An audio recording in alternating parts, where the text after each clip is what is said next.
பாஜக இரண்டாவது இடம். முதலமைச்சர் மு.க. ஸ்டாலின் அவருடைய கொளத்தூர் தொகுதியிலே பாஜக இரண்டாவது இடம். இங்க இருக்கிற டி நகர் தொகுதியிலே பாரதிய ஜனதா கட்சி 45,000 வாக்குகள், அண்ணா திராவிட முன்னேற்ற கழகம் 22,000 வாக்குகள். மிகப்பெரிய ஒரு வெற்றி இலக்கை நோக்கி ஜூன் 4ஆம் தேதி தேர்தல் முடிவு வருகிறது. தலைவர் அவர்கள் மன்னிக்க ஒரு நிமிடம் ஐயாவு மகளில பேசுகிற பொழுது நம் பணி முடிஞ்சிருச்சு, உங்க கடமை முடிஞ்சிருச்சு. அதுக்கு ஒரு அருமையான புராணத்திலிருந்து ஒரு கதையும் சொன்னார். முடிஞ்சு போச்சு, இனி உங்க எண்ணம் எங்க இருக்கணும், 2026 நோக்கித்தான் இருக்க வேண்டும் என்று சொன்ன தலைவர் அதற்காக எங்களை வழிநடத்தி கொண்டிருக்கிறார். அப்படிப்பட்ட தலைவர் ஆக்கமும் ஊக்கமும் அளித்து இதே அண்ணன் மத்திய அமைச்சர் முருகன் அவர்கள் மாநில தலைவராக இருக்கிற பொழுது, சட்டமன்ற தொகுதி பங்கீட்டுக்கு சென்ற பொழுது அவர்கள் கேட்ட கேள்விகள், முன்வைத்த கேள்விகள் இன்னும் எனக்கு பசுமையாக இருக்கிறது. ஆனால் இனிமேல் இப்படி அது போன்ற கேள்விகளை யாரும் பாஜகவை பார்த்து கேட்க முடியாது. அப்படிப்பட்ட தலைவர் மாண்புமிகு மத்திய அமைச்சர் முருகன் வருகிறார். நேற்றைக்கு முன்தினமே சொல்லிவிட்டார், அண்ணன் வருகிறார், விமான நிலையத்தில் சிறப்பான வரவேற்பு கொடுக்க வேண்டும், கமலாலயத்தில் வரவேற்பு கொடுக்க வேண்டும் என்று சொல்லி அதை உற்சாகத்தோடு அவரே வாசல் என்று வரவேற்ற எங்கள் அன்பு தலைவர் அண்ணாமலை அவர்களை பேசுமாறு அன்போடு அழைக்கிறேன். நன்றி. அன்பார்ந்த பெரியவர்களே, தாய்மார்களே, ஒரு அற்புதமான ஒரு வரலாற்று சிறப்பு மிக்க ஒரு தருணத்தில் நின்று கொண்டிருக்கின்றோம். எப்பொழுதுமே அந்த வரலாறை பொறுத்தவரை அது நடக்கும் பொழுது நமக்கு அது புரியாது, தெரியாது. அது எதற்காக நடக்கிறது என்பதும் நமக்கு தெரியாது. 10 ஆண்டுகள் கழித்து திரும்பி பார்க்கும் பொழுது அந்த நாள் என்பது ஒரு அரசியலை மாற்றிய நாளாக இருக்கும், ஒரு மனிதனுடைய வாழ்க்கையை மாற்றிய நாளாக இருக்கும், ஏன் ஒரு நாட்டினுடைய தலையெழுத்தை மாற்றக்கூடிய நாளாக இருக்கும். அதுபோல் தமிழக பாரதிய ஜனதா கட்சி அதனுடைய வளர்ச்சி ஒரு பக்கம், அதைவிட பெருமை நம்முடைய பாரத பிரதமர் நரேந்திர மோடி அவர்களுடைய கேபினெட்டில் 72 அமைச்சர்கள் பொறுப்பேற்றிருக்கக்கூடிய அந்த கேபினெட்டில் தமிழகத்தினுடைய குரலாக 8 கோடி தமிழர்களுடைய குரலாக அண்ணன் டாக்டர் எல் முருகன் அவர்களுடைய குரல் இருக்க போவதை டெல்லியிலே ராஷ்டிரபதி பவன்ல நாம் உறுதி செய்திருக்கின்றோம். நாம் அந்த காட்சி எல்லாரும் நாம் பார்த்தோம். இன்னைக்கு அந்த கட்சியை சார்ந்த ஒரு காரியகர்த்தா, ஒரு தொண்டன், ஒரு தலைவன் தனக்கு ஆக்கமும் ஊக்கமும் கொடுக்கக்கூடிய தாய் இல்லத்திற்கு வருகின்ற முதல் நாள் நம்முடைய கமலாலயத்தில் நம்முடைய மத்திய இணையமைச்சர் அண்ணன் முருகன் அவர்கள் இன்று வந்திருக்கக்கூடிய நாள். அதனால்தான் சரித்திரம் என்று சொன்னேன். நிறைய பேர் தமிழகத்தில், குறிப்பாக நம்முடைய பத்திரிகை நண்பர்கள் பாரதிய ஜனதா கட்சியினுடைய வளர்ச்சியை பார்க்கிறாங்க. நண்பர்கள் ஒரு விஷயத்தை பத்திரிகை நண்பர்களுக்கு தெரியும். அமித்ஷா அவர்கள் நம்முடைய தேசிய தலைவராக இருக்கும் பொழுது 2016-17 காலகட்டத்தில் ஒரு பத்திரிகையாளர் சந்திப்பில் சொல்றாங்க, என்னைக்கு தமிழகத்தில் பாரதிய ஜனதா கட்சியினுடைய ஆட்சி வருகிறதோ அன்னைக்கு பாரதிய ஜனதா கட்சி என்கின்ற கட்சி முழு வடிவம் பெறுகிறதுன்னு ஒரு வார்த்தையை சொன்னாங்க. இது மறுபடியும் நான் சொல்றேன், தமிழகத்தில் என்னைக்கு பாரதிய ஜனதா கட்சியினுடைய ஆட்சி இந்த மண்ணில் வருதோ அன்னைக்குத்தான் பாரதிய ஜனதா கட்சியினுடைய முழு வடிவம் அன்னைக்கு வரும் என்று. அப்படி என்றால் நம் எல்லோருக்கும் கூட தெரியும், தமிழகத்தில் பாரதிய ஜனதா கட்சியை ஆட்சிக்கு கொண்டு வரும் பொழுது பாரதிய ஜனதா கட்சி தன்னுடைய பணியை செய்து முடித்திருக்கும் இந்த இந்திய தாய் திருநாட்டில். அதற்காக உழைப்பு தான் நீங்க எல்லோரும் இங்க இருக்கக்கூடிய தொண்டர்கள், பாராளுமன்றத்தினுடைய வேட்பாளர்கள், கிளை தலைவர்கள், ஒரு நிமிடமும் கூட நம்முடைய கமலாலயத்திற்கு எந்த வேலை இருந்தாலும் கூட இதை விட்டு ஒரு சிட்டுக்குருவி போல பறந்து வரக்கூடிய அன்பர்கள் எல்லோரும் இங்க இருக்கிறேன். ஆனால் ஒரு கட்சி ஆட்சிக்கு வர வேண்டும் என்றால் பல இடத்துல வேலை பார்க்கணும். அதுல முக்கியமான இடம் அரசாங்கத்தில் வேலை பார்க்கணும். அரசாங்கத்தில் இருக்கக்கூடிய அந்த மையப்புள்ளி என்பது நம்முடைய மாநில பிரச்சனைகளை எடுத்து சொல்லி, பிரதமர் அவர்கள் கேட்கும் நேரத்தில் பிரதமர் அவர்களுக்கு அறிவுரை சொல்லி, அல்லது பிரதமர் அவர்கள் சில விஷயங்களை பகிர்வாங்க, அதை நம்முடைய கட்சியின் சார்பாக எடுத்து சொல்லி மாநில மக்கள் சார்பாக எடுத்து சொல்லக்கூடிய ஒரு முக்கியமான பணி டாக்டர் எல் முருகன் அண்ணா அவர்களுக்கு இருக்கு. அதுவும் இதை நீங்க சாதாரணமா பார்க்க கூடாது. அதாவது மோடி அவர்கள் ஒரு நெருப்பை போன்றவர். தவறான மனிதர்கள் கிட்ட நெருங்கவே முடியாது. நெருப்பு போனவர். நல்ல மனிதர்களை கூட வச்சுக்குவாங்க. நல்ல மனிதர்கள் இன்னும் நல்லவர்களாக இருக்கும் பொழுது மறுபடியும் கூட வச்சுக்குவாங்க. ஸோ அண்ணன் எல் முருகன் அவர்கள் நீங்க நல்லா கூர்ந்து பாருங்க, இந்தியாவில் எத்தனை அமைச்சர்கள் இதற்கு முன்பு இருந்த பொறுப்பில் ரிப்பீட் ஆயிருக்கிறாங்க. எத்தனை பேர் இந்தியாவில் 2 பேருக்கு மட்டும்தான் ராஜ்யசபால 2வது முறை இடம் கிடைத்தது தொடர்ந்து. அதாவது நம்முடைய ஆட்சியில் 2024 தேர்தலுக்கு முன்பு ஒருவர் அஸ்வினி வைஷ்ணவ் அவர்கள், இன்னொருவர் அண்ணன் டாக்டர் எல் முருகன் அவர்கள், 2 பேர் தான். இதெல்லாம் ஒரு மெசேஜ். அதன் பிறகு டாக்டர் எல் முருகன் அண்ணன் அவர்கள் 2வது முறையாக மோடிஜியினுடைய 3வது கேபினெட்டில் 2 துறை பொறுப்புகள் இருக்கக்கூடிய அமைச்சராக பொறுப்பேற்றிருக்கிறாங்க. ஒரு துறை இல்லை, 2 துறை. 2 மிக முக்கியமான துறை. அரசாங்கத்தினுடைய முழு விஷயங்களை பத்திரிகை நண்பர்கள் மூலமாக, இந்தியாவில் நடக்கக்கூடிய பிரச்சனைகள் எல்லாம் பத்திரிகை நண்பர்கள் மூலமாக, இன்ஃபர்மேஷன் பிராட்காஸ்டிங் மினிஸ்ட்ரி, அது முக்கியமான துறை. மிகப்பெரிய ஜாம்பவான்கள் இருந்த ஒரு துறை. அதில் 2வது முறையாக அந்த துறையினுடைய அமைச்சராக. இது முதல் பொறுப்பு. இன்னைக்கு உங்களுக்கு தெரியும் பாராளுமன்றத்தினுடைய முக்கியத்துவம் உங்களுக்கு தெரியும். பாராளுமன்றம் எவ்வளவு முக்கியத்துவம் நமக்கு தெரியும்.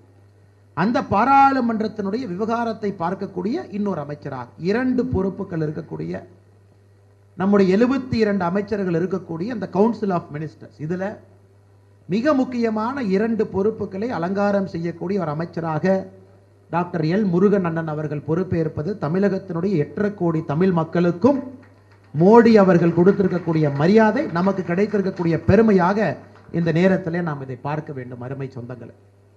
அது மட்டும் இல்லை, இது இந்த கட்சியினுடைய ஒரு முக்கியமானது. ஒரு அமைச்சர் நமக்கு இருக்கிறாங்க, நம்ம அமைச்சர்கிட்ட போய் சொல்லலாம், பேசலாம், நம்முடைய பிரச்சனைகளை சொல்லலாம், தமிழக மக்களுடைய பிரச்சனையை சொல்லலாம், தீர்வு வரும். 2வது நாம் புரிந்து கொள்ள வேண்டும், கட்சி ஒரு படி எடுத்து முன்னாடி வச்சிருக்கிறோம். வாக்கு சதவீதம் உயர்த்தி இருக்கிறோம். அவங்க சொன்னது போல 78-80 இடத்துல 2வது வந்திருக்கும்.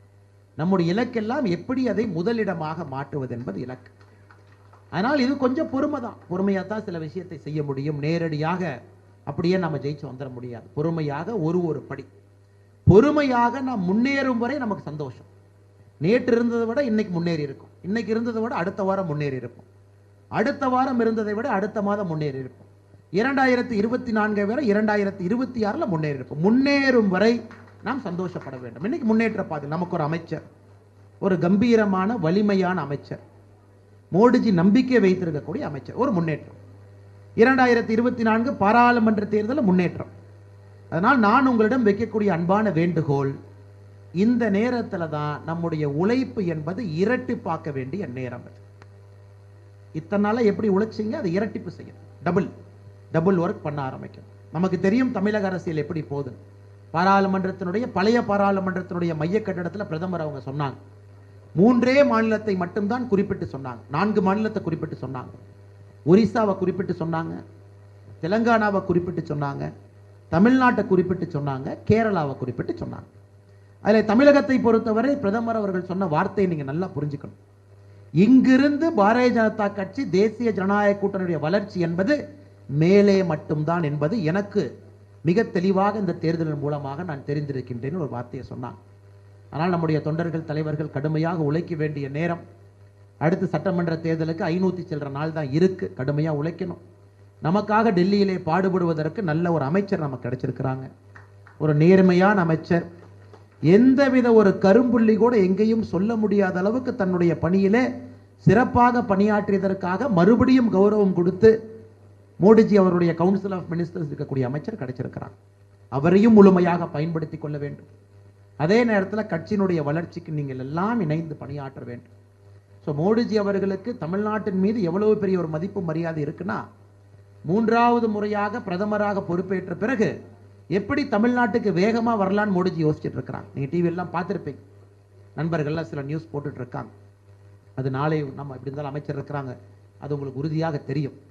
ஸோ முதல்லயே தமிழ்நாட்டுக்கு நம்ம போகணும். தமிழ்நாட்டிலிருந்து தான் நம்முடைய மோடிஜி 3.0 சர்க்காரை இங்கிருந்து ஆரம்பிக்கும் நினைக்கக்கூடிய பிரதமர் எங்கே. அதனால் அருமை சொந்தங்களே, மட்டற்ற மகிழ்ச்சி. நாம் எல்லோரும் ஒரே இடத்துல ஒருங்கிணைந்து விமான நிலையத்திலிருந்து நம்முடைய கட்சி அலுவலகத்திலிருந்து எல்லோரும் இணைந்து அண்ணன் டாக்டர் எல் முருகன் அவர்களுக்கு ஒரு அற்புதமான வரவேற்பு கொடுத்திருக்கோம். இது நம்ம இன்னும் உற்சாகப்படுத்தி இருக்கிறது. வருகின்ற காலத்தில் இன்னும் நாம் கடுமையாக பணி செய்ய வேண்டும் என்கின்ற உந்துதலை நமக்கு கொடுத்திருக்கு. அதே நேரத்தில் நீங்க நல்லா புரிஞ்சுக்கணும், இது பாரதிய ஜனதா கட்சியின் மீது அதிகமாக தாக்குதல் வரக்கூடிய நேரம். ஏன்னா வளரும் போது தாக்குதல் வரத்தான் செய்யும். எந்த மாங்காய் மரத்துல மாம்பழம் சுவையா இருக்கோ 2 கல் எடுத்து அடிக்கத்தான் போறாங்க. அதனால் உங்கள் மீது விமர்சனங்கள் வர வர கட்சி வளருகிறது என்பது அர்த்தம். கட்சி வளரல அப்படின்னா எதுக்கு விமர்சனம் பண்ண போறாங்க? இல்ல பாரதிய ஜனதா கட்சி வளரல, ஒரு 10 பேர் பேசுவாங்க டிவியில. இல்ல பாரதிய ஜனதா கட்சி வளர்ந்துச்சு, 10 பேர் பேசுவாங்க. இல்ல பாரதிய ஜனதா கட்சி இப்படி வளரல, 10 பேர் பேசுவாங்க. அவங்க பாரதிய ஜனதா கட்சியை பத்தி பேசுறாங்க அப்படிங்கிறதே நம்முடைய வெற்றி தானுங்க. பாரதிய ஜனதா கட்சியை பற்றி பிரதமர் சொல்வதை போல கட்சியை பற்றி தவறாக பேசும் பொழுது அந்த குப்பையெல்லாம் எடுத்து உரமா போடுது. கட்சியை பத்தி நல்லதா பேசும் பொழுது அது ஊக்கமா எடுத்துக்கு. உரமாகவோ ஊக்கமாகவோ ஒன்றை எடுத்துக்கொண்டால் மட்டும்தான் நம்முடைய வளர்ச்சி. அதனால் நிச்சயமாக அண்ணன் முருகன் அவர்கள் அமைச்சராக பொறுப்பேற்று, உங்களுக்கு தெரியும் மோடிஜி அவர்களை பொறுத்தவரை திங்கள், செவ்வாய், புதன், வியாழன், வெள்ளி 5 நாட்கள் அமைச்சர்கள் டெல்லியில பணி செய்வாங்க. வெள்ளிக்கிழமை மத்தியானத்துக்கு மேலதான் அமைச்சர்கள் எல்லோரும் கிளம்பி அவங்க கான்ஸ்டிடுவன்சிக்கு போவாங்க. ஏன்னா எல்லா அமைச்சர்களும் கடினமாக உழைக்கக்கூடியவர். அதில் முதல் பொறுப்பு நாளைக்கு பாம்பேல இன்டர்நேஷனல் ஃபிலிம் ஃபெஸ்டிவல் இருக்கு. நாளை மறுநாள் முதல் விசிட் அவங்க வந்து ஒரு அஃபீஷியல் விசிட்டா போயிருக்கலாம். எல்லா அமைச்சர்களும் பார்த்தீங்கன்னா இந்த முதல் விசிட் ஒரு அஃபீஷியல் விசிட்டா போவாங்க. ஆனா பாரதிய ஜனதா கட்சியின் மீது இந்த தாய் வீட்டினுடைய பிள்ளை என்னுடைய முதல் சந்திப்பு டெல்லிக்கு வெளியே கமலாயத்திலிருந்து ஆரம்பிக்க வேண்டும் என்கின்ற ஒரு ஒற்றை குறிக்கோளோடு நம்முடைய கட்சி அலுவலகத்துக்கு வந்த அண்ணன் முருகன் அவர்களுக்கு மறுபடியும் என்னுடைய இழந்த வாழ்த்துக்களை வணக்கங்களை தெரிவித்து, மேடையின் மீது இருக்கக்கூடிய நம்முடைய மூத்த தலைவர்கள் அண்ணன் VP துரைசாமி அவர்கள் உட்பட அண்ணன் கருணாகராஜன் அவர்கள் மிகச்சிறப்பாக ஏற்பாடுகள் செய்திருக்கின்றார்கள். சகோதரி சுமதி வெங்கடேஷ் அவர்கள், அருமை சகோதரர் வினோத் செல்வம் அவர்கள், நம்முடைய ஊடக பொறுப்பாளராக இருக்கக்கூடிய அண்ணன் ஸ்ரீரங்க அவர்கள், நம்முடைய அக்கா பிரமீளா சம்பத் அவர்கள் மாநிலத்தினுடைய செயலாளர்கள், நம்முடைய ஆற்றல் மிகுந்த 3 மாவட்டத்தினுடைய தலைவர்களும் நம்மோடு இருக்கின்றார்கள். அவர்களுக்கும் இந்த நேரத்தில் நன்றி தெரிவித்து, அருமை சகோதரர் உங்கள் எல்லோருக்கும் நம்முடைய அமைச்சர் அவர்களிடம் அன்பை பரிமாறுவதற்கு நேரம் இருக்கு. நீங்கள் எல்லோரும் இதே மாதிரி வந்து பொறுமையாக மேலே வந்து உங்களுடைய மலர் கொத்து, அன்பு, வாழ்த்து, உங்களுடைய அரவணைப்பு எல்லாமே நீங்க வந்து பொறுமையாக இங்கே செஞ்சுட்டு நீங்க போகலாம். அதே நேரத்தில் மோடிஜி அவர்களுடைய தமிழ்நாட்டினுடைய வருகையும் மிக குறுகிய காலத்தில் இருக்கு. அதற்கான அறிவிப்பும் நாளைக்கு வரும். அதையும் நீங்கள் ரொம்ப சிறப்பாக மோடிஜி அவர்கள் 3.0 கேபினெட்டில் முதல் முறையாக தமிழ்நாட்டுக்கு வரும் பொழுது அதையும் உற்சாகமாக மோடிஜி அவர்களை வரவேற்று மிகுந்த உற்சாகமாக அந்த நிகழ்ச்சிக்கு நீங்கள் எல்லாம் காரணகர்த்தராக இருக்க வேண்டும் என்கின்ற வேண்டுகோளை வைத்து அண்ணன் கருணாகராஜன் அவர்களுக்கும் மறுபடியும் இங்கு இருக்கக்கூடிய எல்லா அன்பு சகோதரர்கள் வினோத் செல்வம் அவர்களுக்கும் நன்றி தெரிவித்து என்னுடைய உரையை முடித்துக் கொள்கின்றேன். இது ஆரம்பம்தான். இன்னும் தொடர்ந்து நல்ல விஷயங்கள் நடந்து கொண்டே இருக்கும். உழைப்பை இரட்டிப்பாக்குங்கள். தொடர்ந்து நம்முடைய அமைச்சர் பெருமக்கள் அவருக்கு முருகன்ஜி அவர்களுக்கு தேவையான எல்லா நம்பிக்கையும் அவர் கொடுத்துக்கிட்டே இருங்க. நிறைய ஃபீல்டு விசிட் வருவாங்க, பார்த்துக்குங்க. அதே போல நீங்க டெல்லிக்கு போகணும், பிரச்சனை இருக்கு, எடுத்துட்டு போய் அமைச்சரை பாருங்க. உரிமையோட நம்முடைய அமைச்சரை போய் நீங்க பாருங்க. Parliamentary affairs minister parliament pass கேட்கலாமா, அது ஒரு பக்கம் இருந்தாலும் நீங்க உங்களுக்கு தேவையான பணியை செய்வதற்காக அண்ணன் முருகன் அவர்கள் காத்து கொண்டிருக்கின்றார். ஆனால் நீங்க உரிமையாக ஒரு அலைபேசி எடுத்து உரிமையாக நீங்க அவரை எப்பொழுதும் கூட டெல்லி போனா வீட்டுக்கு போங்க, பாருங்க, வீட்டுக்கு போய் காஃபி சாப்பிட்டு வாங்க. எதை பற்றியும் நினைக்காதவர் அவர். அதனால் நீங்க அதை பத்தி நினைக்கூடாது. அமைச்சர் ஆயிட்டார், நாங்க போலாமா, நம் வீட்டுக்கு போலாமா, உங்களுக்காகத்தான் டெல்லியிலே காத்து கொண்டிருக்கின்றார். எப்பொழுது நம்முடைய தொண்டர்கள் போனாலும் உரிமையாக சென்று நம்முடைய அமைச்சரை பார்த்துட்டு அன்பை பரிமாறிக்கொண்டு வாருங்கள் என்று சொல்லி என்னுடைய பேச்சை முடித்துக் கொள்கின்றேன். நன்றி, வணக்கம். பாரத் மாதா கி ஜெய். டெல்லியில் இருந்து மத்திய அமைச்சர்களோ தலைவர்களோ வரும் பொழுது நாம் எல்லோருக்கும் ஒரு உற்சாக கோஷம் என்ன, பாரத் மாதா கி. ஆனால் டெல்லியில் இருந்து வரக்கூடிய அமைச்சர்கள், மத்திய அமைச்சர்கள், பெரிய தலைவர்கள், நமது மரியாதைக்குரிய தேசிய தலைவர் நட்டா அவர்கள் உட்பட தமிழக மேடைகளில் ஒரு கோஷத்தை முழங்குவார்கள், வெற்றிவேல் வெற்றிவேல். நம்ம தமிழ் கடவுள் முருகனுடைய கோஷத்தை இந்தியா முழுவதும் கொண்டு சென்ற தலைவர் டாக்டர் எல் முருகன் அவர்கள். எப்படி எண்மண் எண்மக்கள் நமக்கு உற்சாகத்தை கொடுத்ததோ அதே போன்று முதல் நாள் தொடங்குறோம். அமைச்சருடைய வீட்டில இருந்து நம்ம புறப்படும் பொழுது காலில் செருப்போடல, முழுமையான விரதம். தைப்பூசத்துக்கு விரதம் இருப்பதை போல, காவடி தூக்குவோர் விரதம் இருப்பதை போல, சபரிமலைக்கு விரதம் இருப்பதை போல அந்த மொத்த பயணத்தையும் விரதம் இருந்தே மேற்கொண்ட தலைவர் டாக்டர் எல் முருகன் அவர்கள் என்பதை நாம் புரிந்து கொள்ள வேண்டும். கூடுதல் பெருமை, தலைவர் நிறைய பேசிட்டாங்க, அருமையான அவருடைய கருத்துக்கள், குணநலன்கள் அத்தனையும் சொல்லிட்டாங்க. ஆனா கூடுதலாக ஒரு பெருமை இருக்கிறது. நம்மளுடைய தமிழ் செங்கோல் அலங்கரிக்கிற பாராளுமன்றத்திலே அவர் துறையினுடைய இணையமைச்சராக இருப்பது நமக்கு கிடைத்திருக்கிற மிகப்பெரிய பெருமை.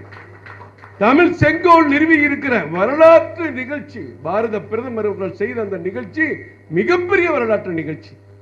தமிழர்கள் போக போக அதை இன்னும் புரிந்து கொள்வார்கள். அப்படிப்பட்ட அந்த அவையை அலங்கரிக்க இருக்கிற நமது தலைவருக்கு வாழ்த்துக்கள். உங்கள் அனைவரின் சார்பிலும் அவரை ஏற்புரை ஏற்க அன்போடு அழைக்கிறேன்.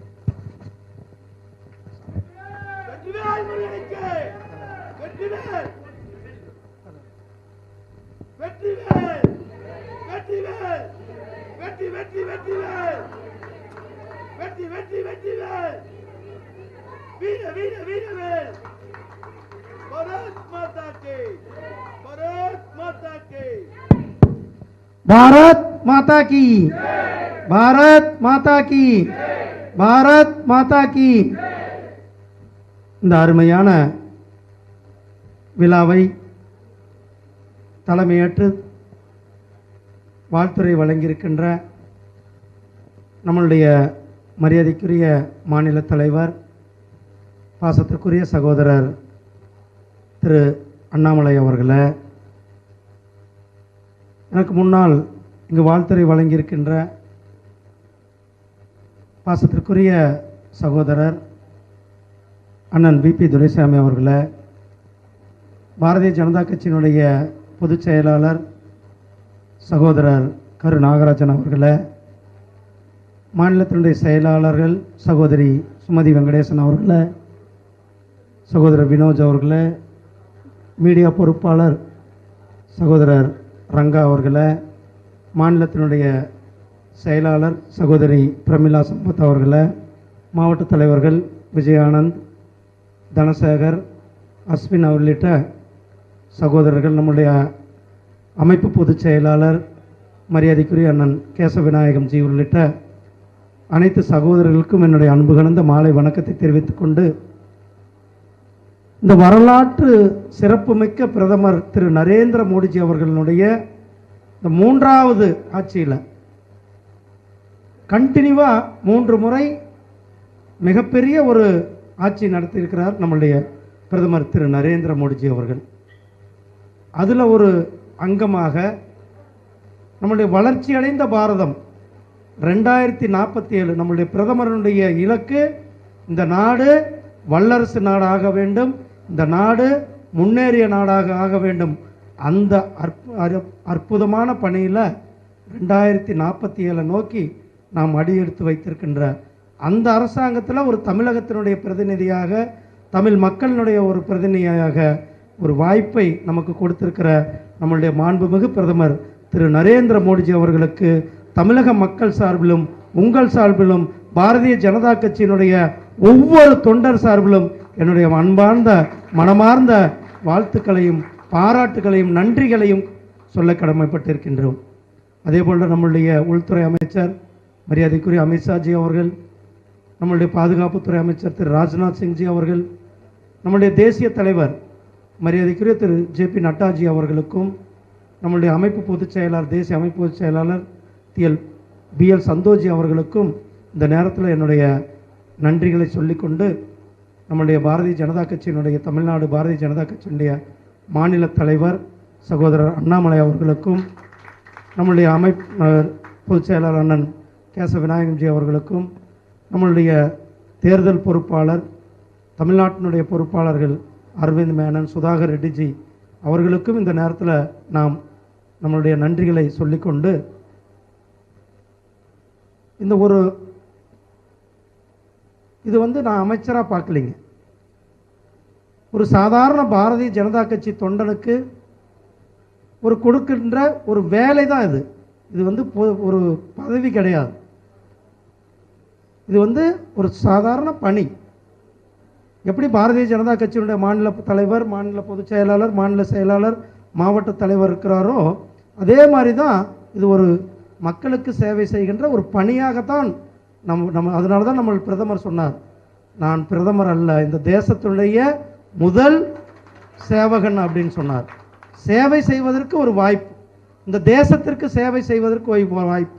அதே நேரத்தில் இந்த நாடு வளர்ச்சியடைந்த பாரதத்தை நோக்கி சென்று கொண்டிருக்கின்ற இந்த தருணத்தில் நமக்கு அந்த வளர்ச்சியடைந்த பாரதத்தை நோக்கி சென்று கொண்டிருக்கின்ற வேலையில் அந்த தருணத்தில் நமக்கு தமிழ்நாட்டினுடைய பிரதிநிதியாக நம்முடைய பிரதமர் அவர்கள் வாய்ப்பு. நம்மளுடைய தலைவர் சகோதரர் அண்ணாமலை அவர்கள் பாரதிய ஜனதா கட்சியினுடைய வளர்ச்சி இந்த அளவுக்கு இன்றைக்கு மிக வேகமாக போய்கொண்டிருப்பது என்று சொன்னார்கள். அண்ணா நாமக்கல்லை பற்றி சொன்னார், எந்த அளவு கட்சி வளர்ந்துருக்குன்றது ஒரு உதாரணம். 2006 அண்ணன் சங்ககிரியில் திமுக சார்பில் வெற்றி பெற்று துணை சபாநாயகராக ஆனார். அங்கிருந்து ஏடிஎம்கேனுடைய வேட்பாளராக இருந்த அம்மா இன்னைக்கு பிஜேபியில் இருக்கிறாங்க, சாந்தாமணி அக்கா. அதே தொகுதியில் தேமுதிகவுடைய வேட்பாளராக இருந்து, அந்த நேரத்தில் தேமுதிகவுடைய வேட்பாளர் பெரிய விஷயம், தேமுதிக வேட்பாளர் இருந்த ஈஸ்வரன் இன்னைக்கு அதே பாரதிய ஜனதா கட்சியில் இருக்கிறார். நானும் பாரதிய ஜனதா கட்சியில், இப்போ பாருங்க, எல்லா கட்சியிலிருந்தும் பாரதிய ஜனதா கட்சியில் இருக்கிறது எவ்வளோ ஒரு பெரிய ஒரு விசேஷம். ஆனால் அன்னைக்கே ஏற்கனவே உங்ககிட்ட சொல்லியிருக்கிறேன், எல்லாருமே இன்னைக்கு பாரதிய ஜனதா கட்சியில் இருக்கும். ஏன்னா பிரதமர் திரு நரேந்திர மோடிஜி அவர்கள் இந்த நாட்டை எவ்வளவு வேகமாக எடுத்துக்கொண்டு சென்றிருக்கிறார் நம்ம பார்க்கணும். இந்த நாட்டினுடைய வளர்ச்சி மட்டும்தான் அவருக்கு, வேற எதுவுமே கிடையாது. இந்த நாட்டினுடைய முன்னேற்றம், இந்த நாட்டை வல்லரசு நாடாக ஆக்கிய தீர்வோம் என்ற அந்த கங்கணம் கொட்டிக்கொண்டு நம்முடைய பிரதமர் அவர்கள் வேலை செய்து கொண்டு இருக்கிறார். நம்முடைய பிரதமர், உங்களுக்கு தெரியும், பாராளுமன்றத்தில் ஒரு கேஸுள்ள நாங்கள் பிரதமரை சந்திச்சோம். பாராளுமன்றத்தில் ஒரு 6-7 எம்பிக்கள் அவர் கூட மதிய நேரத்தில் உணவு சாப்பிட்டோம். அப்போ அவர் சொன்ன விஷயங்கள், இப்படி ஒரு மனிதன் இருக்க முடியுமா என்பதெல்லாம் ஒரு ஆச்சரியத்தை கொடுத்து. பிரதமர் டெல்லியில் கிளம்புறாரு, டெல்லியிலிருந்து கிளம்பி போயிட்டு ரஷ்யா போகிறாரு, ரஷ்யாவிலிருந்து துருக்கி பக்கத்தில் ஒரு நாட்டுக்கு போகிறாரு, அங்கிருந்து பாகிஸ்தான் போகிறதுக்கு பிளான் இல்லை, அன்பிளான்டாக பாகிஸ்தான் போகிறாரு. அங்கிருந்து உடனே நாடாளுமன்ற கட்டத்தை அவர் பார்வையிடுறார். கிட்டத்தட்ட 5 நாட்கள் கேப்பே இல்லாமல் தொடர்ந்து வேலை செய்த அவருடைய அனுபவத்தை பகிர்ந்து கொண்டார். அப்படிப்பட்ட ஒரு பிரதமர் நீங்கள் பார்த்துருப்பீங்க. தேர்தல் 3-4 மாதம் ஒவ்வொரு இடத்துல, ஒவ்வொரு மாநிலம், ஒவ்வொரு மூலை முடுக்கு, அத்தனை இடத்துலையும் தன்னுடைய கிட்டத்தட்ட அவர் தூங்குறதே 2 மணி நேரம் 3 மணி நேரம். அப்படி அவருடைய இந்த தேசத்திற்காக மட்டுமே நம்முடைய பிரதமர் வேலை செய்து கொண்டிருக்கிறார். அந்த அரிய பணியில் நம் இன்ஃபர்மேஷன் பிராட்காஸ்டிங், அதாவது தொலைத்தொடர்பு துறையிலையும், அதே போல் பாராளுமன்ற விவகாரங்கள் துறை அமைச்சராக நம்முடைய பிரதமர் தமிழ்நாட்டினுடைய பிரதிநிதியாக வாய்ப்பு கொடுத்திருக்கிறார். நம்முடைய பிரதமருக்கு மீண்டும் ஒரு முறை என்னுடைய நன்றிகளை சொல்லிக்கொண்டு, நம்முடைய மீடியா சகோதரர்கள் இங்கே இருக்கிறார்கள். மீடியான்னா, ஏன்னா அந்த துறை அமைச்சர்ன்றனால சொல்கிறேன், ஒரு ரெஸ்பான்சிபிள் மீடியாவாக இருக்க வேண்டும். இந்த ஜனநாயக நாட்டில் மீடியாவை தான் 4வது தூண்னு சொல்கிறோம். இந்த ஜனநாயகத்தை காப்பதில் 4வது தூண். ஏன்னா மீடியாவினுடைய பங்கு அவ்வளோ பெரிய பங்கு. ஒரு மிஸ்இன்ஃபர்மேஷன், ஃபால்ஸ் இன்ஃபர்மேஷனை ரொம்ப சீக்கிரம் கொண்டு போய் சேர்ந்துடும் மக்கள்கிட்ட. ஆனால் ஒரு நல்ல செய்தியை மக்கள்கிட்ட கொண்டுட்டு போகிறதுல லேட்டாக. அதனால் நாம் ஒரு பிரேக்கிங் நியூஸுக்காக அல்லது நம்மளுடைய பார்க் ரேட்டு வேணும் என்பதற்காக தவறான செய்திகளை மக்களிடத்தில் கொண்டு போகாதீங்க. நம்முடைய பிரதமர் அவர்கள் சொன்னார்கள், தவறான செய்திகள் மக்களிடத்தில் ஒரு தவறான முன்னுதாரணத்தை கொடுத்து விடும். கொரோனாவை நம்ம பார்த்து பயந்தோம், எப்படி தவறான செய்திகள் கொரோனாவை விட மக்களை வேகமாக போய் சேரும். அதனால் தவறான செய்திகள் கொடுக்க வேண்டாம். நியூஸ் ஒரு ஆத்தென்டிகேஷன் செய்திகளை மக்கள் மத்தியில் கொண்டு போங்க. அது மீடியா எலக்ட்ரானிக் மீடியாவாகட்டும், அல்லது பிரிண்ட் மீடியாவாகட்டும், அல்லது இப்போது புது மீடியாவான சோசியல் மீடியாவாகட்டும், மக்கள் இடத்துல நல்ல மத்திய அரசாங்கம், நம்முடைய பிரதமர் அவர்கள் இந்த நாட்டை வேகமாக முன்னேற்ற பாதையில் சென்று கொண்டு இருக்கிறார். அதை மக்கள் இடத்துல கொண்டு, கடந்த 10 ஆண்டுகளில் தமிழ்நாட்டுக்கு மட்டுமே 11 லட்சம் கோடி ரூபாய் வளர்ச்சிக்காக கொடுத்திருக்கிறார். தமிழ்நாட்டினுடைய வளர்ச்சிக்காக 11 லட்சம் கோடி ரூபாய் இங்கே தமிழ்நாட்டுக்கு கொடுத்திருக்கிறார். அப்படிப்பட்ட பிரதமர், நம்முடைய பிரதமர் எவ்வளவோ நல்ல விஷயங்களை செய்து கொண்டிருக்கிறார். அந்த நல்ல விஷயங்களை எல்லாம் மக்களிடத்தில் கொண்டு செல்வோம் என்று கேட்டுக்கொண்டு உங்களிடத்திலிருந்து விடைபெறுகிறேன். மீண்டும் நம்முடைய மாநில தலைவர் அவர்களுக்கு இந்த அருமையான நிகழ்ச்சியை ஏற்பாடு செய்த அனைத்து சகோதரர்களுக்கும் என்னுடைய அன்பு கலந்த நன்றியை, பாராட்டுக்களையும் தெரிவித்துக் கொள்கிறேன். நன்றி, வணக்கம். வருகை தந்த அனைவருக்கும் பத்திரிகையாளர்களுக்கும் நன்றியை தெரிவித்துக் கொள்கிறோம். ஒரு பகுதியில் தான் வரணும், ஒரு பக்கம் வந்து தலைவரை சந்திக்கணும். அனைவருக்கும் நன்றி. ஆமா, உட்காருங்க, எந்திரிக்காதீங்க, உட்காருங்க அண்ணா, உட்காருங்க. பாஸ்கர், ஒரு பகுதியில் நிக்கிறவங்க மட்டும் வாங்க. தூக்கிருங்க.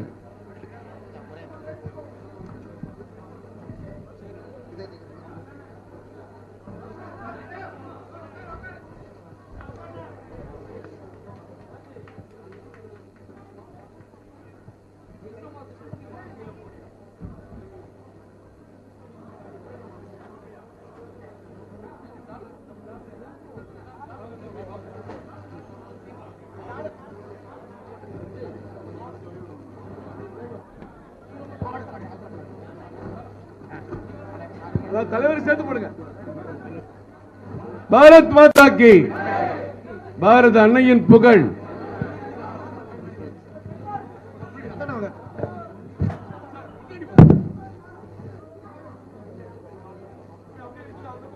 நம்முடைய பத்திரிகை சகோதர சகோதரிகளுக்கு எங்களுடைய மாலை வணக்கத்தை தெரிவித்துக் கொள்கின்றோம். நீங்கள் அனைவருமே சரித்திர சாட்சியாக பார்த்தீர்கள். நம்முடைய பாரத பிரதமர் நரேந்திர மோடி அவர்கள் 3வது முறையாக தொடர்ந்து நம்முடைய நாட்டினுடைய பிரதமராக பதவி பொறுப்பை எடுத்த பிறகு பணியாற்றி கொண்டு வருகின்றார். மந்திரிகள் 71 பேர் பிரதமர் அவரோடு சேர்ந்து அன்று பொறுப்பேற்றிருக்கின்றார்கள். குறிப்பாக நம்முடைய தமிழகத்தில் 8.5 கோடி தமிழ் சொந்தங்களுக்கு இணைப்பு பாலமாக நம்முடைய முன்னாள் மாநில தலைவர், இதற்கு முன்பு மோடிஜியினுடைய 2வது கேபினட்டிலும் அமைச்சராக இருந்து 3வது கேபினட்டிலும் தொடர்ந்து அமைச்சராக இருக்கக்கூடிய அண்ணன் டாக்டர் முருகன் அவர்கள் இணைப்பு பாலமாக இருக்கிறார். பொறுப்பேற்ற பிறகு தமிழகத்திற்கு முதல் வருகை, நம்முடைய பாரதிய ஜனதா கட்சியினுடைய தலைமை அலுவலகத்திற்கு அவருடைய முதல் வருகை என்று நம்முடைய தொண்டர்கள் எல்லாம் மிகுந்த உற்சாகத்தோடு விமான நிலையத்தில் நம்முடைய பாரதிய ஜனதா கட்சியினுடைய அலுவலகத்தில் மிகுந்த உற்சாகத்தோடு வந்து தங்களுடைய அன்பை பரிமாறி இருக்கின்றார்கள். எங்களுக்கு மட்டற்ற மகிழ்ச்சி. 2 முக்கியமான பொறுப்புகள், முக்கியமான துறைகள் நம்முடைய அமைச்சர் அண்ணன் முருகன் அவர்கள் கையில் இருக்கு. இன்ஃபர்மேஷன் அண்ட் பிராட்காஸ்டிங், இதற்கு முன்பு அவங்க அமைச்சராக இருந்தாங்க, மறுபடியும் கன்டினியூ பண்றாங்க. இன்னைக்கு பாராளுமன்ற துறையினுடைய அமைச்சராகவும் பொறுப்பேற்றிருக்கிறாங்க, புதிய பொறுப்பது. அதனால் எங்களுக்கு ஒரு பெரிய நம்பிக்கை. அந்த பக்கம் 39 எம்பிக்கள் இருந்தாலும் கூட தமிழக மக்களுடைய ஆக்கப்பூர்வமான பிரச்சனைகளை எல்லாம் சொல்லி அதற்கு ஆக்கப்பூர்வமான தீர்வை கொடுக்கக்கூடிய ஒரே ஒரு மனிதராக அண்ணன் டாக்டர் முருகன் அவர்கள் தொடர்ந்து இருக்க போறாங்க. அது அடுத்த 5 ஆண்டு காலம் நீங்க பார்க்க போறீங்க. அதனால் இந்த நிகழ்வுக்கு வந்திருக்கக்கூடிய எல்லா பத்திரிகை நண்பர்களுக்கும் இந்த நேரத்தில் எங்களுடைய நன்றிகளை தெரிவித்துக் கொள்கின்றோம். அதே நேரத்தில் உங்களுடைய கேள்விகள் அதை நாங்கள் எடுக்கிறோம். ஆங்கில பத்திரிகையாளர் இருக்கிறீங்க, உங்களுக்கு எந்த அளவுக்கு ஆடியோ வருதுன்னு தெரியல, பட் நாங்கள் இந்த மாதிரி பேசுறோம்னா பிக் பண்ணி தேங்க்யூ கேளுங்கண்ணா.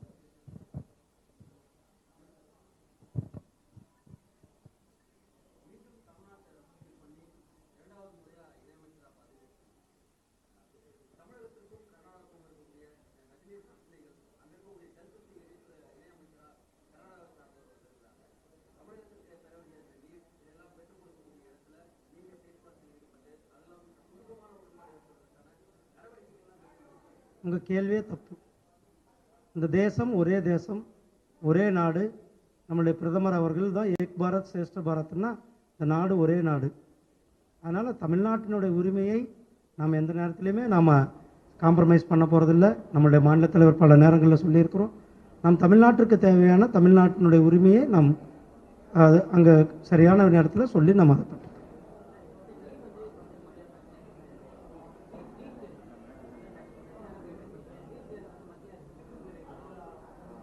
நீட் தேர்வு பொறுத்தளவுக்கு உச்சநீதிமன்றத்தில் நேற்று ஜட்ஜ்மெண்ட் வந்திருக்கிறது.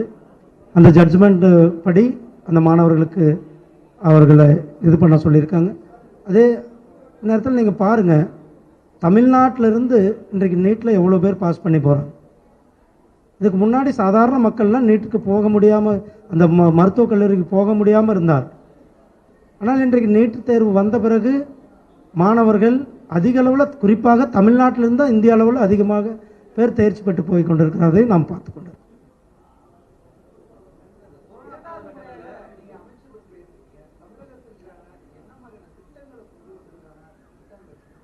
ஆனால் இன்றைக்கி தான் முதல் முறையாக வந்திருக்கிறோம். நம்மளுடைய பிரதமர் அவர்கள் 100 நாள் செயல் திட்டம், ஒவ்வொரு டிபார்ட்மெண்ட்ல இருந்தும் அது வாங்கியிருக்கிறாங்க, ஒவ்வொரு டிபார்ட்மெண்ட்டுக்கு கொடுத்துருக்குறாங்க. நீங்கள் ஒன்று மட்டும் மனசில் வச்சுக்கோங்க, கடந்த 10 வருஷம் தமிழ்நாட்டுக்கு மட்டுமே 11 லட்சம் கோடி ரூபாய் தமிழ்நாட்டினுடைய வளர்ச்சிக்காக நம்முடைய பிரதமர் அவர்கள் கொடுத்துருக்கிறார். தமிழ்நாட்டிலிருந்து எம்பிக்கள் கிடையாது, அப்பையும் கூட தமிழ்நாட்டினுடைய வளர்ச்சி, தமிழ்நாட்டினுடைய முன்னேற்றத்தை மட்டுமே கருத்தில் கொண்டு தமிழர்கள் மேலே ஒரு அலாதி பிரியம் வைத்திருக்கின்ற பிரதமர் அவர்கள் தமிழ்நாட்டுக்கு மட்டும் 11 லட்சம் கோடி ரூபாய் கொடுத்திருக்கிறார்கள். இந்த வளர்ச்சி இன்னும் தொடரும்.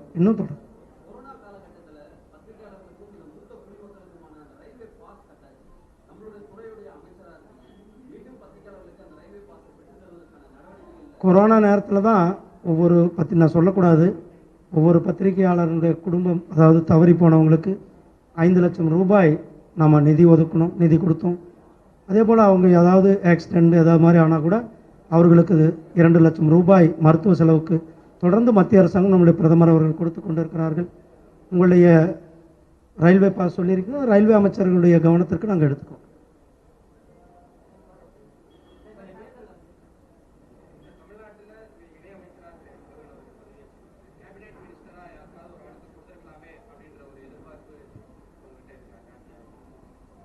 இதுக்கு நான் பதில் சொல்ல முடியாதுங்க. பிரதமர் அவர்கள் எங்களை பொறுத்தவரை 71 அமைச்சர்கள் பிரதமரோடு இருக்காங்க. பிரதமரோட சேர்ந்து 72 பேர். இப்போ நம்முடைய ஆட்சியை பொறுத்தவரை தமிழகத்தினுடைய குரலாக முருகனையா இருக்க போறாங்க. பிரதமர் தமிழகத்திற்கு வரும்பொழுது முருகனையா கூட இருக்க போறாங்க. அதனால் ஒரு கேபினெட் மந்திரியாக என்ன வேலை செய்ய வேண்டுமோ அதை முழுமையாக நம்முடைய அமைச்சர் முருகன் ஐயா அவர்கள் செய்வதை நீங்க பார்க்க போறீங்க. நம்பர் 1. இரண்டாவது, காங்கிரஸ் அரசுக்கும் நமக்கும் ஒரு பெரிய வித்தியாசம் இருக்கு. ஒரு cabinet minister of state independent charge, minister of state, ஒரு ரொம்ப ரிஜிட்டான ஒரு ஸ்ட்ரக்சர் அப்படிலாம் நம்முடைய அமைச்சர் வேலை இல்லைங்கண்ணா. பிரதமர் பேசும்பொழுது நீங்க பாக்குறீங்க, எல்லா அமைச்சரையும் சமமாகத்தான் பார்க்கறாங்க. அதான் நம்ம பிரதமருடைய கிரேட் குவாலிட்டி. எல்லா அமைச்சரும் சமமாக இந்தியாவை ஏதோ ஒரு பகுதியிலிருந்து ரெப்ரசென்ட் பண்றாங்க. ஆனால் எங்களை பொறுத்தவரை cabinet, minister of state independent, minister of state அப்படிங்கிறத நாங்கள் பார்க்க போறது கிடையாது. முருகன் ஐயா அவர்கள் 2 ஆண்டு காலம் இதற்கு முன்பு அமைச்சரா, 3 ஆண்டு காலம் 2021 ஜூலையிலிருந்து 2024 தேர்தலுக்கு முன்பு அவருடைய செயல்பாட்டை பார்த்திருக்கிறேன். 11 லட்சம் கோடி ரூபாய் ஒரு எம்பி அப்ப நம்முடைய கூட்டணி கட்சி சார்பாக இருந்தாங்க.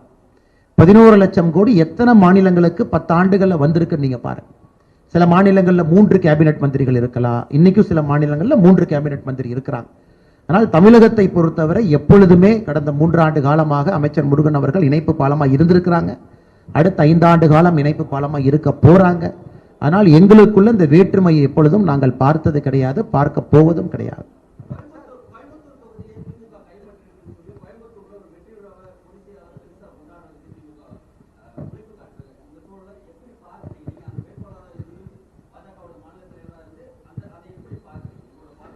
ஆனால் இது ஒன்றுமே இல்லை. முதல்ல அவங்க ஜூன் 14ஆம் தேதி அதை கொண்டாட வேண்டும் என்று தீர்மானிச்சாங்க. ஜூன் 14ஆம் தேதினு போஸ்டர்லாம் அடித்தாங்க, மேடையெல்லாம் போட்டாங்க.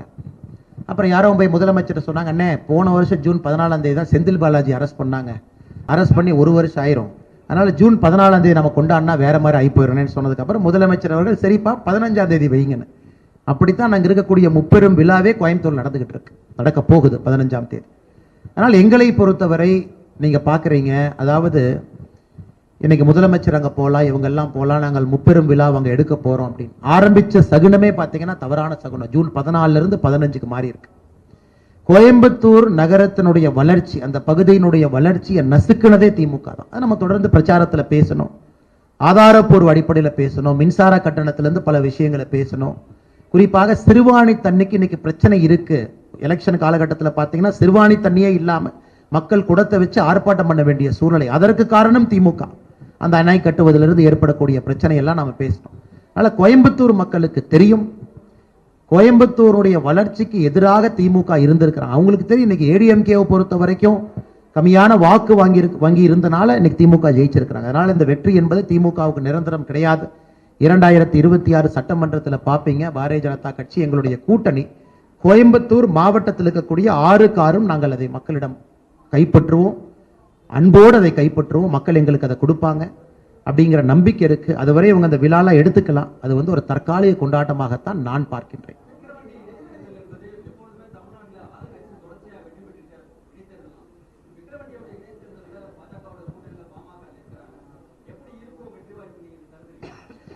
ஆனா எங்களை பொறுத்தவரை இது ஈரோட்டில் நடந்த இடைத்தேர்தல் போல் இருக்கக்கூடாது என்பது எங்களுடைய வேண்டுகோள் தேர்தல் ஆணையத்துக்கும் கூட.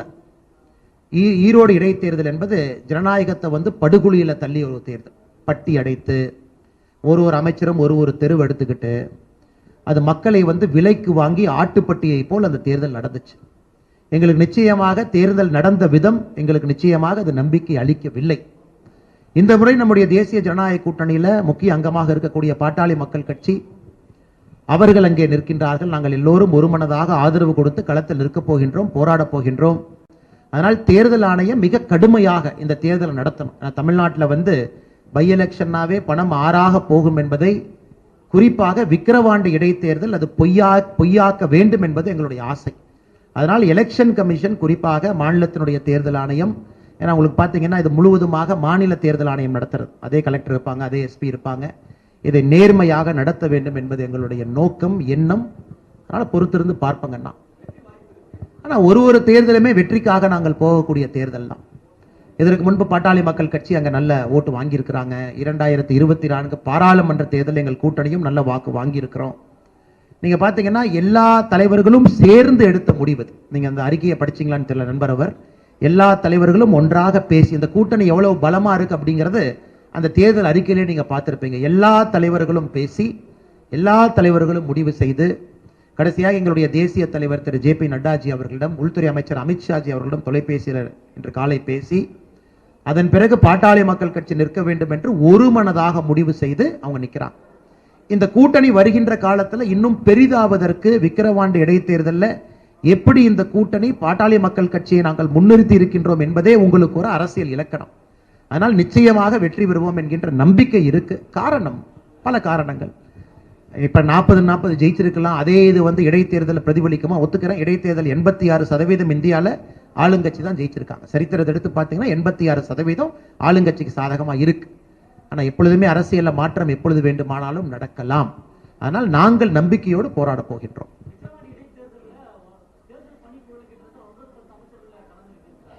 அதான் நான் சொன்னேங்கண்ணா. அதான் நான் சொன்னேன். மூத்த பத்திரிகை உங்களுக்கு தெரியாது இல்லை, அமைச்சர்கள் எடுத்த இந்த பொறுப்பு நீங்க செலவு பண்ணுங்க, இதை பண்ணுங்க. இதான் இடைத்தேர்தல் எப்பொழுதுமே நடக்கக்கூடிய ஆளும் கட்சியினுடைய யுக்தி. பணத்தை செலவு பண்ணக்கூடிய அமைச்சர்களை போட்டு தெரு தெருவா நீங்க எடுத்துங்க. ஈரோடு பை எலெக்ஷன் நீங்க பார்த்தீங்க, நாங்களும் பார்த்தோம். எங்களை பொறுத்தவரை மக்களை நம்பி செல்லுகின்றோம். மக்கள் நிச்சயமாக நல்ல முடிவு கொடுப்பார்கள். இன்னைக்கு தமிழக மக்களுடைய ஏக்க நிலையை விக்கிரவாண்டி இடைத்தேர்தல் பிரதிபலிக்கும் என்கின்ற முழு நம்பிக்கை இருக்கு. பாட்டாளி மக்கள் கட்சி நின்றாலும் அங்கே பாரதிய ஜனதா கட்சி நிற்பதாகத்தான் எங்கள் வேலை இருக்கும். எங்க கட்சியில் நிறைய பேர் ஆசைப்பட்டாங்க, மூத்த தலைவர்கள் இருக்காங்க, நிற்க வேண்டும் என்று. அவங்களையும் நம்ம சமாதானப்படுத்தியிருக்கோம். பாட்டாளி மக்கள் கட்சி நிற்கணும், அது கூட்டணியினுடைய தர்மம், பேசி முடிவெடுத்திருக்கோம்னு. நீங்க நாளைக்கு பாரதிய ஜனதா கட்சியினுடைய தேர்தல் பணிக்குழு பார்ப்பீங்க. கூட்டணி கட்சி நின்றாலும் பாரதிய ஜனதா கட்சி தனியாக ஒரு தேர்தல் பணிக்குழு போட்டு முழுமையாக இந்த கூட்டணி கட்சியினுடைய வெற்றிக்காக நாங்கள் பாடுபட போகின்றோம்.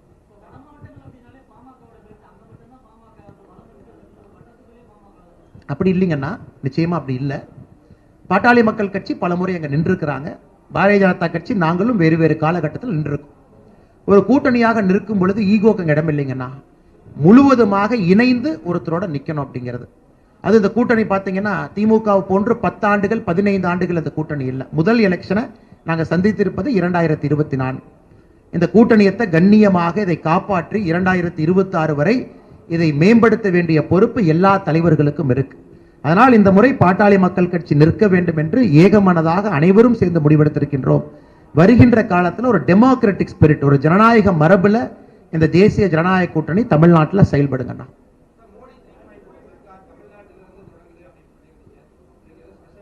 எது இல்லை, நீங்க காலையிலேருந்து செய்தி நிறைய போடுறீங்கன்னா மோடிஜி அவர்கள் தமிழகத்திற்கு வர்றாங்கன்னு. இது அதிகாரப்பூர்வமாக ஒரு கட்சியின் சார்பாக நான் அறிவித்தால் சரியாக இருக்காது. நாளைக்கு உங்களுக்கு அதிகாரப்பூர்வமான அறிவிப்பு வரும். 2024 ஜனவரி 2ஆம் தேதி முதல் விசிட் தமிழ்நாட்டுக்கு. அதே போல கேபினெட் இப்பதான் செட்டில் ஆயிருக்கு. மோடிஜி அவர்கள் G7 மாநாடு இட்டலி போயிட்டு வர்றாங்க. வந்த பிறகு உள்நாட்டுக்குள்ள நடக்கக்கூடிய ஒரு முக்கியமான நிகழ்வும் நம்ம ஊருக்கு வர்றதுக்கான வாய்ப்புகள் அதிகமா இருக்கு. அதிகாரப்பூர்வமா மாநில அரசு சொல்லுவாங்க, அதால் முறை. கட்சியின் சார்பாக நாங்கள் சொன்னது தவறா போயிரும். அதனால் நாங்கள் மிகுந்த சந்தோஷத்தோடு இருக்கின்றோம். வெகு விரைவில் பாரத பிரதமர் மோடி அவருடைய வருகை தமிழ்நாட்டுக்கு இருக்கும் என்பதிலே பெரும் மகிழ்ச்சியோடு காத்துக் கொண்டிருக்கின்றோம்.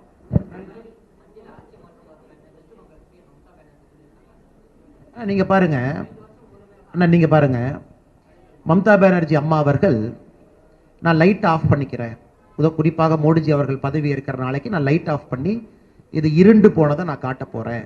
இவர்கள் ஜனநாயக முறையிலே தேர்தலை வெல்லவில்லை அப்படின்னு மம்தா பானர்ஜி அவங்க ஸ்டேட்மெண்ட் கொடுத்தாங்க. நீங்க பார்த்தீங்க, நாங்க எல்லாரும் பார்த்தோம். ஆனா அதே இடத்துல காங்கிரஸ் கட்சியினுடைய தலைவராக இருக்கக்கூடிய மல்லிகார்ஜுன் கார்கே அவர்கள் நம்முடைய மோடி ஐயாவுடைய பதவியேற்பு விழா, முருகன் ஐயாவுடைய பதவியேற்பு விழாவுக்கு மல்லிகார்ஜுன கார்கே அவங்க அந்த பதவியேற்பு விழாவுக்கு வந்தாங்க. இந்தியாவுக்கு சுற்றி இருக்கக்கூடிய அண்டை நாடுகள் எல்லா தலைவர்களும் வந்தாங்க. ஏன் நீங்க எல்லாம் சொல்றீங்களே, பாருங்க நமக்கு இந்த நாட்டோட பிரச்சனை இருக்கு, மாலடீவ்ஸோட பிரச்சனை இருக்கு, அந்த நாட்டினுடைய அதிபர் உட்பட எல்லா தலைவர்களும் வந்து கலந்து கொண்ட அற்புதமான ஜனநாயக நிகழ்வு. அதனால் நிச்சயமாக 5 ஆண்டுகள் நம்முடைய கூட்டணி வலிமையாக இருக்கும். 5 ஆண்டுகள் மோடி அவர்கள் பிரதமராக இன்னும் பலமாக இருப்பார்கள். நீங்க பிரதமர் அதே 100 டே பிளான் அமைச்சர் சொன்னாங்க. தேர்தலுக்கு முன்பு 100 டே பிளான் சொன்னோம், இன்னைக்கு 100 டே பிளான். அதே வேகத்தோடு இருக்கின்றோம். எங்களுடைய வேகம் எங்கேயும் குறையவில்லை. காரணம், நாட்டு மக்களுடைய வளர்ச்சிக்காக மோடிஜி 3.0 கேபினெட் நமக்காக பணியாற்ற போது. கடைசி கேள்வி எடுத்துக்கலாம்.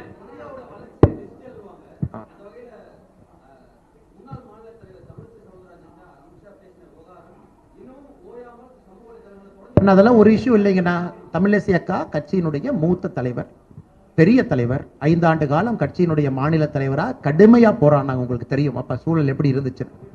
அதன் பிறகு ஒரு மாநிலம் அல்ல, 2 மாநிலத்தினுடைய ஆளுநர் அவர்கள் தனிப்பட்ட அவங்களே ரெக்வெஸ்ட் பண்ணி நான் தேர்தலிலே போட்டியிட வேண்டும், தமிழக பாரதிய ஜனதா கட்சியினுடைய வளர்ச்சிக்கு பாடுபட வேண்டும், மக்களுக்காக சேவை செய்ய வேண்டும் என்று அவங்களே ரெக்வெஸ்ட் பண்ணி அனுமதி பெற்று அவருடைய ராஜினாமா என்பது குடியரசுத் தலைவரால் அங்கீகாரம் செய்யப்பட்டு திரும்ப வந்து கட்சியில சீட்டு கொடுத்து சவுத் சேனல் நின்னாங்க. ஆனால் தமிழிசை அக்கா அவருடைய உயரம் இந்த கட்சியிலே மிகப்பெரிய உயரம். நீங்க மேடையில போறாங்க, ஏதோ 2 கான்வர்சேஷனை பாக்குறீங்கன்னா அதை மீடியா நண்பர் யாரோ கேப்சர் பண்றாங்க, அந்த வீடியோவை பார்க்குறோம், இன்டர்பிரிட்டேஷன் பல பேர் பல இன்டர்பிரிட்டேஷன் கொடுக்குறாங்க. நம்முடைய கட்சியை பொறுத்தவரை இது ஒரு குடும்பம். அமித்ஷாஜி அவர்களை பொறுத்தவரை எல்லோரையும் குடும்பமாகத்தான் பார்ப்பாங்க. இதுல யாருமே ஏற்றம் இறக்கமாக நம்முடைய கட்சியில யாரும் பார்க்க போவது கிடையாது. அதனால்தான் தமிழிசை அக்கா அவர்களை இன்று இல்லத்திற்கு சென்று நான் சந்தித்து விட்டு வந்தேன். இந்த கட்சியினுடைய வளர்ச்சிக்கு மிக முக்கியமான தலைவராக இருந்தார், இருந்து கொண்டிருக்கின்றார், இருக்க போகின்றார். அதனால் அதுல வந்து யூகத்துக்கு எந்த விதமான வேலையும் அதுல இல்லைங்க. அது பாசம். அமித்ஷாஜியினுடைய பேச்சு அது பாசம் தான். எங்ககிட்ட பேசினாலும் அப்படித்தான் பேசுவாங்க, எல்லாத்துக்கிட்ட பேசினாலும் அப்படித்தான் பேசுவாங்க. அமித்ஷாஜியை பொறுத்தவரை அது பாசம் மட்டும்தானே தவிர எங்கேயுமே கண்டிக்க மாட்டாங்க. காரணம், அவரும் இந்த கட்சியினுடைய காரியகர்த்தா. அது பிரதமராக இருந்தாலும் எங்கிட்ட சொல்றது, எங்க பொறுப்பை பார்க்காதீங்க, நாங்களும் காரியகர்த்தா, ஓப்பனா பேசுங்க, ஃப்ரீயா பேசுங்க. நம்முடைய கட்சி மீட்டிங் எல்லாமே ரொம்ப ஓப்பனா ஃப்ரீயா இருக்கக்கூடிய மீட்டிங். இங்க வந்து பெரியவங்க சின்னவங்க நாம ஒரு விஷயத்த பேசாம இருக்கணும், பயந்து போய் இருக்கணும், கை கட்டி நிக்கணும், அது பாரதிய ஜனதா கட்சியினுடைய கலாச்சாரமே இல்லைங்க. அமித்ஷாஜி அவர்களுடைய பேச்சு என்பது ஒரு அன்பு, ஒரு அரவணைப்பு. அது தமிழிசை அக்கா அவர்களும் அமித்ஷாஜிட்ட அன்போடு அரவணைப்போட தான் பேசுறாங்க. இதை இன்டர்பிரிட்டேஷன் பண்றதுல இதுல எந்த விதமான பிரயோஜனமும் யாருக்கு இல்லைங்கண்ணா. அண்ணா அண்ணா எங்களுக்கு தெரியலீங்கண்ணா. பிரதமருடைய நேரம் முதல்ல, அதுக்கப்புறம் காவல்துறையினுடைய அனுமதி 2வது, பிரதமருடைய நிகழ்ச்சி எங்க வைக்கிறாங்க 3வது, இதை வைத்து தான் நேரம் எடுக்கணும். பிரதமரை பொறுத்தவரை நிகழ்ச்சி காலையா மாலையா தெரியாது, அடுத்து எங்க போறாங்க தெரியாது, எங்கிருந்து வர்றாங்க தெரியாது. அதிகாரப்பூர்வமாக அறிவிப்பு வரட்டும், உங்கள்கிட்ட பேசுறோம். பத்திரிகை நண்பர்களுக்கு மிக்க நன்றி, வணக்கம்.